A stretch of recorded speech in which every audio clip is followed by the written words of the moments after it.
मित्रांनो आणि मैत्रिणींनो, आपण एमपीएससीच्या संदर्भात नुकतीच एमपीएससी संयुक्त पूर्व परीक्षा 2026 ची जाहिरात आलेली आहे। आता ही जाहिरात आल्यानंतर बरेच विद्यार्थी आपल्या अभ्यासामागे लागलेले आहे। आता ही परीक्षा आपली 25 ऑक्टोबर 2026 रोजी होणार आहे। आता ही परीक्षा होत असताना बऱ्याचदा आपला अभ्यास करताना गोंधळ होतो। यासाठी आपल्याला आयोगाने काही अभ्यासक्रम दिलेला आहे। त्या अभ्यासक्रमामध्ये असं दिलेलं आहे की सुरुवातीला पूर्व परीक्षा असेल, त्यानंतर मुख्य परीक्षा असेल आणि गट क साठी जो होता, गट क साठी जो टायपिंगचा भाग होता तो त्यांनी रद्द केलेला आहे। त्यामुळे आपण जर पूर्व परीक्षा जर पास झालो तर नक्कीच आपण मुख्य परीक्षेसाठी पात्र होऊ।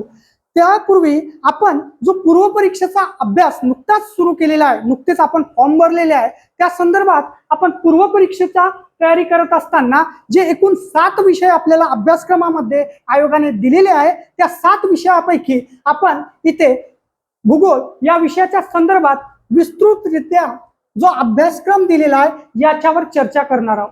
आता हा भूगोल हा विषय देत असताना आयोगाने त्यांच्या वेबसाईटवर जो अभ्यासक्रम दिलेला आहे तो अभ्यासक्रमामध्ये महाराष्ट्राच्या भूगोलाच्या विशेष अभ्यासासह हा मेन मुद्दा दिलेला आहे आणि या मेन टॉपिक किंवा या मेन घटकाच्या खाली आपल्याला एकूण 10 घटक दिलेले आहे।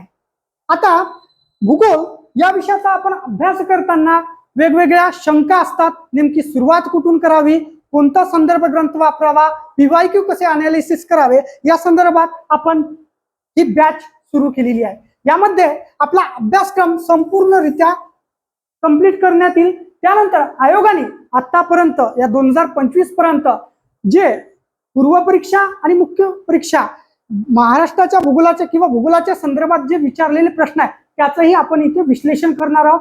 त्यानंतर येणाऱ्या परीक्षेमध्ये पूर्व परीक्षेमध्ये जे प्रश्न विचारले जाणार आहे त्याही घटकावर आपण प्रेडिक्शन क्वेश्चन घेणार आहोत। तत्पूर्वी आपण अभ्यासक्रमाकडे वळूया। आता अभ्यासक्रम आपण बघितलं की महाराष्ट्राच्या भूगोलाच्या विशेष अभ्यासासह, यामधला विशेष हा शब्द आपल्यासाठी महत्वाचा आहे। आता प्रमुख शब्द दिलेला आहे महाराष्ट्राचा भूगोल। आता बरेच जण काय म्हणतात की महाराष्ट्राचा भूगोलच पूर्व परीक्षेसाठी विचारला जाऊ शकतो, परंतु याकडे आपलं पूर्णतः दुर्लक्ष होतं विशेष अभ्यासासह। आता या विशेष अभ्यासासह या शब्दामध्ये कोणकोणते घटक येतात त्याहीकडे आपण लक्ष देणं गरजेचं आहे। याच्यामध्ये तुमचा भारत म्हणजेच भारताचा भूगोल हाही याच्यामध्ये ऍड होतो। त्यानंतर जो प्राकृतिक भाग असतो, प्राकृतिक जो भाग असतो या भागावर जसं पृथ्वी, तिचं परिवलन, परिभ्रमण अशा काही संकल्पना असतात, यावरही पूर्व परीक्षेमध्ये प्रश्न विचारले जाऊ शकतात। आता या विशेष अभ्यासक्रमासह इथे आपल्याला या 10 टॉपिक मध्ये लोकसंख्या दिलेली नाहीये, परंतु आपल्या पूर्व परीक्षेमध्ये लोकसंख्येवर वारंवार प्रश्न विचारलेले दिसून येतात। त्यामुळे हा विशेष शब्द आपल्यासाठी महत्वाचा आहे। आता अशा प्रकारे आपण हा पहिला मेन जो घटक आहे तो अभ्यासलेला आहे। आता या भूगोल विषयासाठी संयुक्त पूर्व परीक्षेमध्ये गट क आणि गट ब परीक्षेमध्ये किती प्रश्न विचारले जातात आणि किती गुणांसाठी विचारले जातात, तर प्रश्नांची संख्या आपल्यासाठी एकूण 10 आहे आणि गुण एकूण 10 आहे। म्हणजेच भूगोल या विषयाच्या अंतर्गत आपल्याला पूर्व परीक्षेमध्ये 10 प्रश्न विचारले जातात आणि ते 10 गुणांसाठी विचारले जातात। आता आयोगाने जो त्यांच्या वेबसाईटवर अभ्यासक्रम दिलेला आहे त्या अभ्यासक्रमामध्ये त्यांनी जो पहिला मुद्दा दिलेला आहे पृथ्वी। आता इथे जर पाहिलं महाराष्ट्राच्या भूगोलाच्या विशेष अभ्यासासह इथे आपल्याला काही दिसत आहे का, परंतु हा जो विशेष आहे या विशेष शब्दाच्या अंतर्गत त्यांनी काय ठेवलेला आहे, पृथ्वी। आता भूगोलाची उत्पत्तीच किंवा भूगोलाचा अभ्यासच हा पृथ्वीच्या संदर्भात केला जातो, त्यामुळे त्यांनी हा टॉपिक दिलेला असून बऱ्याचदा आपण पूर्व परीक्षेचा अभ्यासक्रम करत असताना या घटकाकडे दुर्लक्ष करतो। त्यानंतर जगातील विभाग। आता जेव्हा पृथ्वीची उत्पत्ती झाली त्याच्यानंतर भूखंड वन सिद्धांत मांडण्यात आला, ते टेक्टोनिक सिद्धांत मांडण्यात आला. त्यानंतर भूखंडाची निर्मिती झाली, महासागराची निर्मिती झाली, त्यानंतर मानवी वस्ती निर्माण झाली आणि त्यानंतर सामाजिक रचना तयार झाली, म्हणजेच लोकसंख्या भूगोलाची निर्मिती झाली असं आपण म्हणू शकतो. आणि तो सांस्कृतिक सामाजिक भाग विकसित झाला, त्यामध्ये आपण जगातील विभागांचाही अभ्यास करणं गरजेचं आहे. आता प्लेट टेक्टोनिक थेअरीनुसार जे 7 भूखंड निर्माण झालेले आहेत, त्या 7 भूखंडाचा किंवा खंडांचा इथे आपण अभ्यास करणं गरजेचं आहे. त्यानंतर तिसरा मुद्दा येतो हवामान. आता हवामान बघत असताना पृथ्वीच्या वातावरणामध्ये हवामानाची रचना कशी आहे, आणि आपण प्रामुख्याने आपल्या पूर्व परीक्षेचा जर अभ्यासक्रम बघितला, महाराष्ट्र तसेच भारत या संदर्भात हवामानाबाबत आपल्याला प्रश्न विचारले जातात. आता नेमका हवामानाची रचना कशा रीतीने होते, त्याचे कटिबंधीय प्रदेश कसे आहे, आणि त्यानंतर 2 जे शास्त्रज्ञ आहे, प्रामुख्याने 2 शास्त्रज्ञांवर आपल्याला वारंवार पूर्व परीक्षेमध्ये प्रश्न विचारले जातात. एक आहे कोपेन आणि त्यानंतर आहे हॉर्नवेट. या 2 शास्त्रज्ञांनी जे हवामानाचे विभाग सांगितलेले आहे त्यावर आपल्याला वारंवार प्रश्न विचारले जातात. या दोन्ही शास्त्रज्ञांनी काय केलेलं आहे की हवामानाचे प्रदेश सांगत असताना A, B, C, D अशा प्रकारे सांकेतिक सिम्बॉल वापरलेले आहे आणि त्यानुसार आपल्या हवामानाची रचना इथे केलेली आहे. आता त्यानंतरचा मुद्दा येतो अक्षांश आणि रेखांश. आता आपण हवामान बघितल्यानंतर अक्षांश आणि रेखांश म्हणजे काय, तर कोणत्याही समजा आपण हा जर पृथ्वीचा भाग घेतला, या पृथ्वीच्या भागामध्ये आपण 2 भाग केले. हा विषुववृत्तच्या वरचा जो येतो उत्तर गोलार्ध आणि जो खालचा भाग येतो हा दक्षिण गोलार्ध. हा उत्तर गोलार्ध आणि हा दक्षिण गोलार्ध. आता त्यानंतर पुन्हा आपण याचे भाग केले, हा पश्चिम गोलार्ध आणि हा पूर्व गोलार्ध. तर यामध्ये आपल्याला आपला भारत, आपला महाराष्ट्र कुठे आहे, तर ते निश्चित ठिकाण दर्शवण्यासाठी आपण अक्षांश आणि रेखांशाचा वापर करतो. मी काय बोललो मित्रांनो की निश्चित ठिकाण म्हणजे एखाद्या प्रदेशाचं निश्चित ठिकाण दर्शवण्यासाठी आपण अक्षांश आणि रेखांशाचा वापर करतो. आपण बऱ्याचदा जर पाहिलं तर महाराष्ट्राच्या भूगोलाच्या संदर्भात पूर्व परीक्षेमध्ये प्रश्न विचारताना जर बघितलं तर महाराष्ट्राचा अक्षांशीय विस्तार किती आहे, रेखांशीय विस्तार किती आहे, त्याच्यानंतर भारताचा रेखांशीय विस्तार किती आहे, अक्षांशीय विस्तार किती आहे, अशावर प्रश्न विचारले जातात. त्याच्या संपूर्ण ज्या संकल्पना आहे त्या इथे आपण अभ्यासणार आहोत. त्यानंतर अक्षांशाचा वापर आपण प्रामुख्याने हवामानासाठी करतो आणि रेखांशाचा वापर आपण एखाद्या ठिकाणचा वार निश्चित करण्यासाठी किंवा एखाद्या ठिकाणची प्रमाण वेळ निश्चित करण्यासाठी वापरला जातो. त्याचाही आपण इथे भारताच्या संदर्भात अभ्यास करणार आहोत. आता त्यानंतरचा समोरचा 5वा मुद्दा महत्वाचा आहे, महाराष्ट्रातील जमिनीचे प्रकार. आता जमिनीचे प्रकार आणि मृदेचे प्रकार याच्यामध्ये फरक दिसून येतो.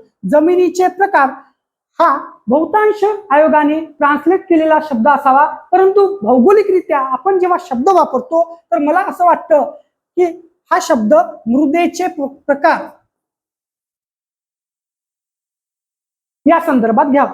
आपण इथे प्रामुख्याने जमिनीचे प्रकार आणि मृदा याच्यामध्ये जो फरक आहे तो इथे समजून घेणार आहोत. आता मृदेचे प्रकार बघत असताना मृदेची रचना कशी होते, निर्मिती कशी होते, त्याचा जनक फरक कोणता आहे आणि त्याची जे प्रोफाईल आहे, परिच्छेदिका आहे, ती कशी निर्माण होते आणि त्या भागामध्ये कोणत्या प्रकारची मृदा आढळते, या संदर्भात आपण अभ्यासत असताना मृदेचे प्रकार हे भारतासंदर्भात अभ्यासणार आहोत आणि त्यानंतर महाराष्ट्राच्या संदर्भात याचा आपण अभ्यास करणार आहोत.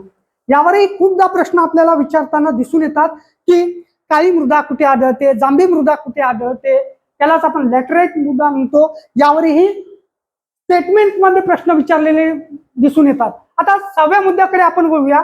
6व्या मुद्द्याकडे वळत असताना आपल्याला पर्जन्यमान दिसून येते. आता बहुतांश आपण भारताच्या किंवा पृथ्वीच्या संदर्भात जर बघितलं तर भारत हा उत्तर गोलार्धामध्ये येतो, त्यानंतर तो पश्चिम गोलार्धामध्ये येतो. आणि भारताचं जे हवामान आहे आपण सांगतो उष्णकटिबंधीय आहे, समशीतोष्ण कटिबंधीय आहे, पण प्रामुख्याने भारतामध्ये जो पाऊस पडतो किंवा पर्जन्य होतं ते कोणत्या प्रकारचं होतं, तर ते मान्सून प्रकारचं होतं. म्हणून आपण पर्जन्यमान शिकत असताना या हवामानाचा घटकाचा वापर आपण पर्जन्यमानासाठी करणार आणि पर्जन्यमान म्हणजे पाऊस कुठे किती पडतो यावर जोड्या लावांसाठी प्रश्न विचारलेला दिसून येतो.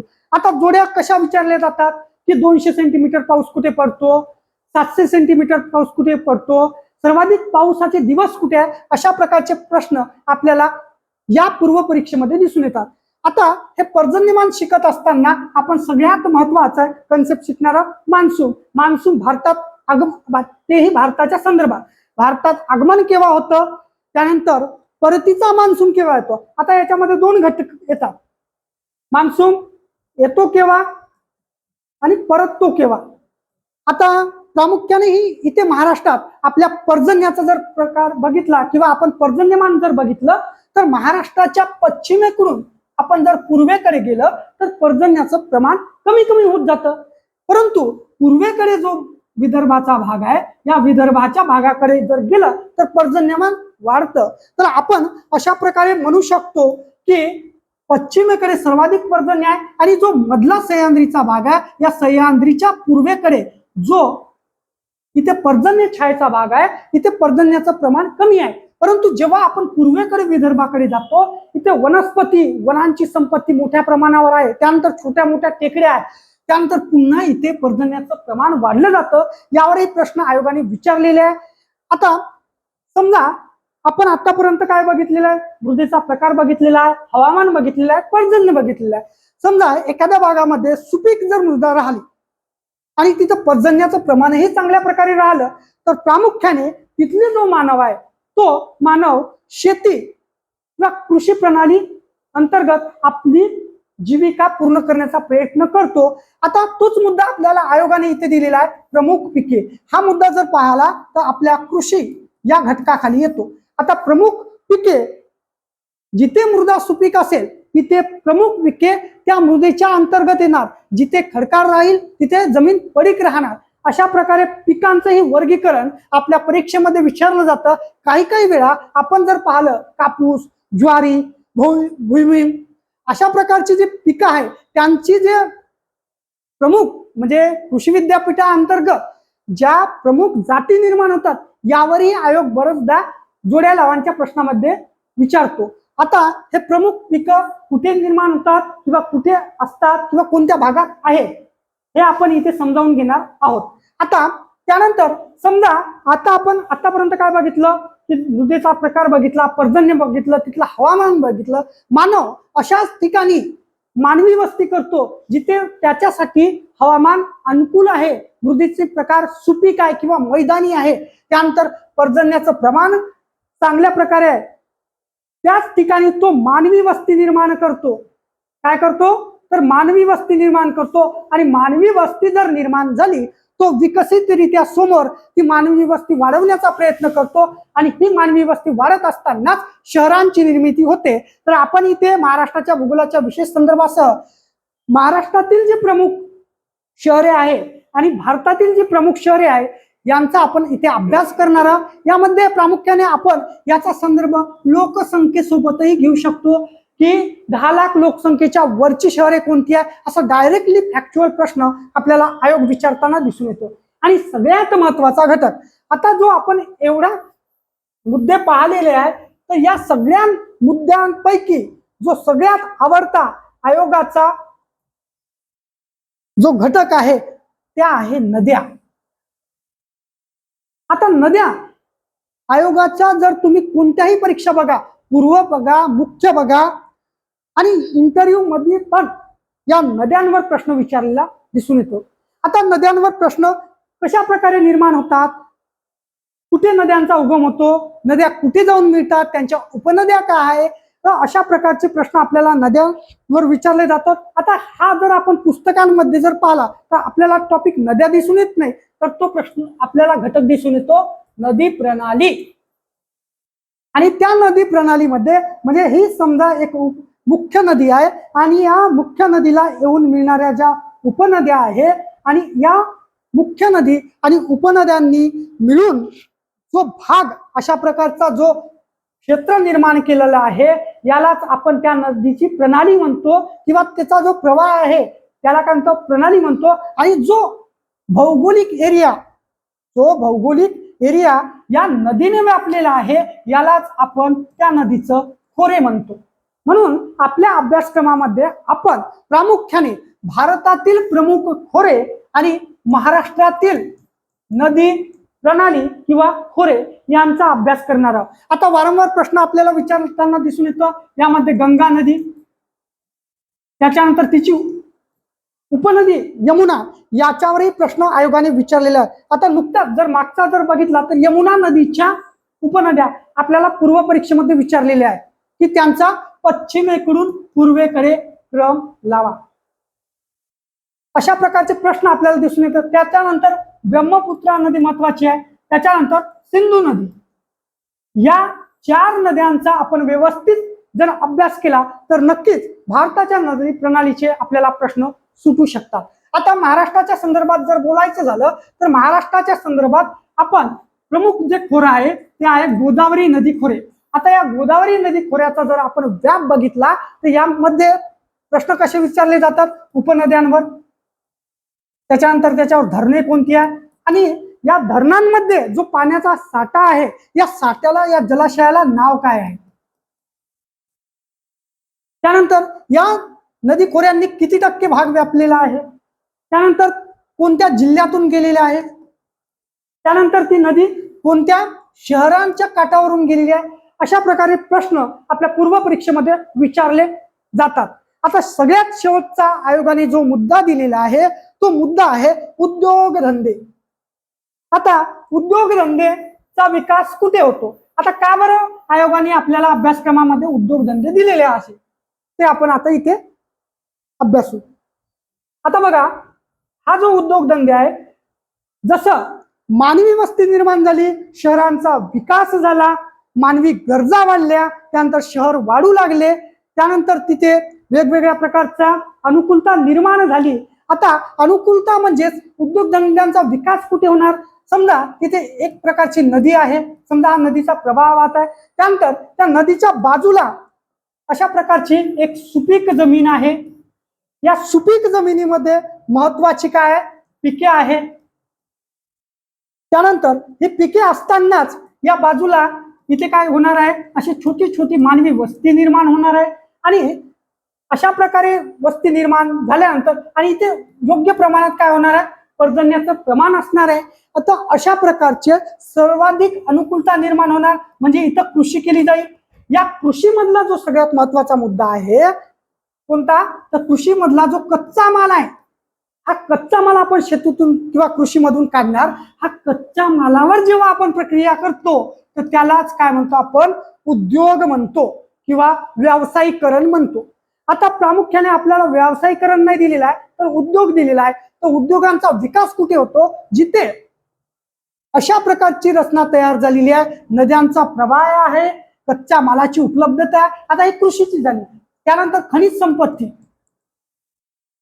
हाही जर कच्चा माल तिथे उपलब्ध असेल तर या कच्च्या मालावर जर आपण प्रक्रिया केली आणि ही प्रक्रिया करण्यासाठी आपण काय करतो, जिथे कच्चा माल उपलब्ध आहे त्याच भागामध्ये उद्योगधंद्यांचा विकास होतो. त्यानंतर हा कच्चा माल जेव्हा आपण प्रक्रियेसाठी पाठवतो, समजा इथे उद्योगांचा विकास झाला, ह्या उद्योगांचा विकास झाल्यानंतर हा जो माल तयार झाला हा आपण एखाद्या मोठ्या शहरांमध्ये पाठवतो. म्हणजेच आपल्याला काय महत्वाचं आहे, वाहतूक व्यवस्था.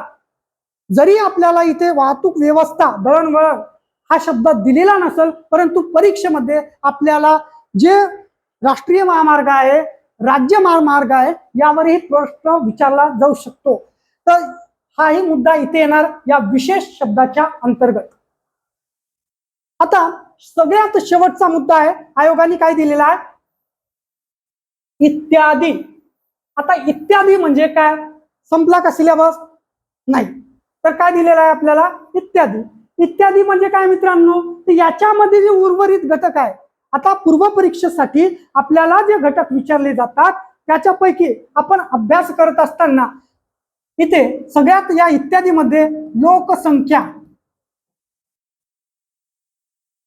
हा घटक महत्वाचा आहे. त्याच्यानंतर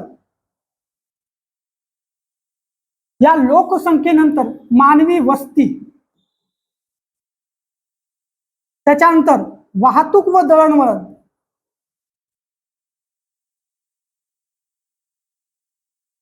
आता इथे आपण कुठेच पाहिलं नाही की महाराष्ट्राची प्राकृतिक रचना जो आपण अभ्यासक्रम करतो इथे दिलेला आहे का महाराष्ट्राची प्राकृतिक रचना कुठे किंवा भारताची प्राकृतिक रचना? परंतु तोच मुद्दा आपण जेव्हा संयुक्त पूर्व परीक्षा दिल्यानंतर मुख्यसाठी जातो त्याच्यामध्ये दिलेला आहे भारताचा व महाराष्ट्राचा प्राकृतिक भूगोल, परंतु आपल्या इथे इत्यादी मध्ये आपण तो प्राकृतिक रचनेचा भाग घेणार आहोत. तर अशा प्रकारचे मुद्दे हेही आपण या 10 घटकानंतर हे 4 मुद्दे प्रामुख्याने अभ्यासणार आहोत. याहीपेक्षा ज्यावर PYQ विचारलेले तेही मुद्दे आपण समोर इथे घेणार आहोत. आता अशा प्रकारे आपण MPSC संयुक्त पूर्व परीक्षा 2026 चा जो भूगोलाचा अभ्यासक्रम दिलेला आहे आणि ती परीक्षा केव्हा होणार आहे? 25 ऑक्टोबर. या संदर्भात आपण हा सगळा अभ्यासक्रम इथे चर्चेलेला आहे. आता तुमचा प्रश्न असेल की हा अभ्यासक्रम कुठून अभ्यासाचा? तर तुम्ही आमची जर बॅच घेतली तर या बॅच मध्ये हा सगळा जो मुद्दा आहे पूर्व परीक्षेचा हा सगळा सिलेबस अभ्यासक्रम आपण इथे व्यवस्थितरित्या घेत आहोत. त्यानंतर या अभ्यासक्रमावर आधारित ज्या नोट्स आहेत त्या नोट्स आमच्या ऍपवर उपलब्ध आहेत. त्यानंतर या अभ्यासक्रमासाठी तुम्ही क्लास नोट्स याच्यावरच अवलंबून राहायचं आहे का? तर नाही मित्रांनो.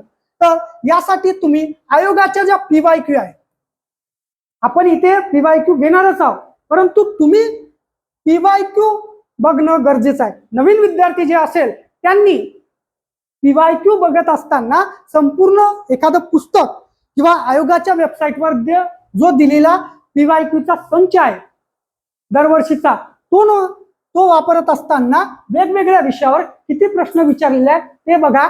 त्यानंतर PYQचा अनालिसिस आपण इथे घेणार आहोत. आता हे घेत असताना सगळे मुद्दे आपण इथे कव्हर केलेले आहेत. तुम्ही ही भूगोलाची बॅच ह्या अभ्यासाला सुरुवात करा. आता आपण इथेच थांबू. थँक्यू. धन्यवाद.